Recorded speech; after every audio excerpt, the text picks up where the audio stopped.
Good morning. Mackenzie Johnston with Cattle News Central, bringing you your April 5th cattle industry headlines. Sponsored by Sandhills Beef Company of Mullen, Nebraska. Eat like a rancher. America First means buying directly from the producer. Be the change. To learn about everything Sandhills Beef Company has to offer, head on over to their website, www.sandhillsbeefco.com. According to Oklahoma Farm Report, Ethan Lane, NCBA's Vice President of Government Affairs, has said that voluntary efforts to develop more price discovery in the cattle market is nearing its first milestone.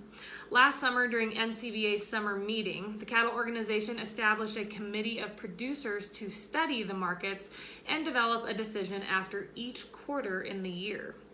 Now that the first quarter of 2021 is wrapping up, the committee will look back on a week-by-week basis and determine if there has been enough negotiated cash trade to meet the standard throughout the United States. According to Lane, NCBA's policy states that if two triggers are tripped, and these triggers have been set up by the committee, so if two triggers are tripped over the next 4 quarters, the organization will start to look at legislative options. He went on to say that even if the triggers are not tripped, the lack of negotiated trade is still a dominating issue within the industry. The lack of negotiated cash trade will be a top issue at NCBA's upcoming convention.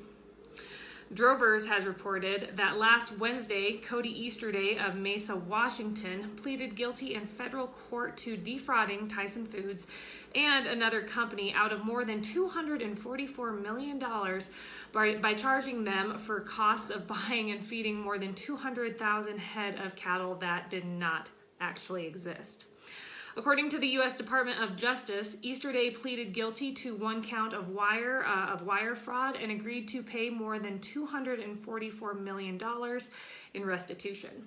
He is scheduled to be sentenced on August 4th and faces a maximum penalty of 20 years in prison, but will most likely see much less prison time on federal sentencing guidelines.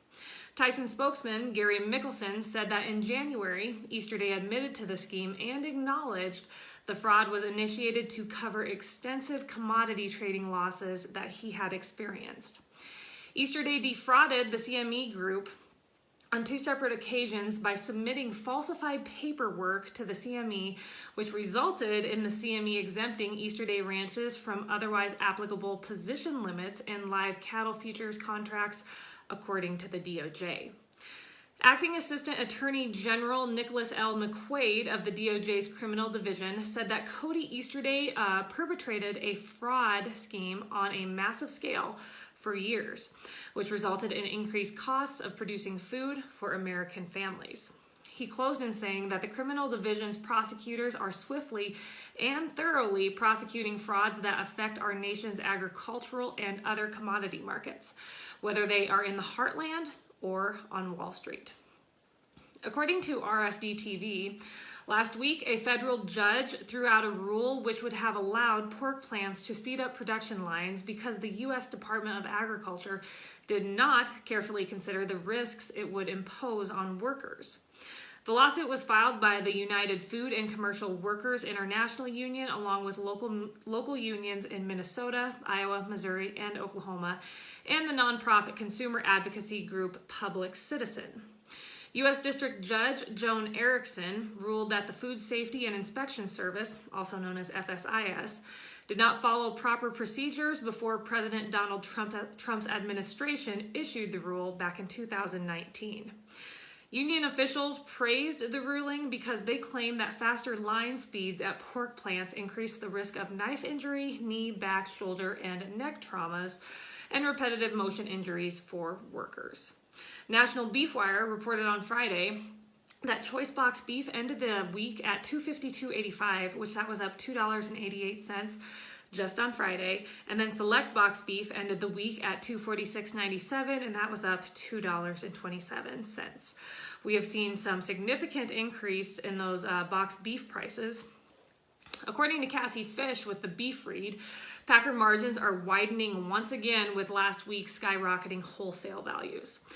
Packers are continuing to leverage formula contracts and cattle bought with time to pinch pennies on cash market purchases. Beef packing company margins have been over $300 ahead for the past 10 weeks, including last week. So it's safe to say those packers are getting along just fine. That is all I have for you guys this morning for news. I hope you all had a wonderful weekend. I hope you enjoyed this beautiful weather, and I hope you all had a blessed Easter. Hopefully you all ate too many jelly beans and had some quality time with family and friends. Have yourself a wonderful Monday, and I'll see you guys tomorrow morning.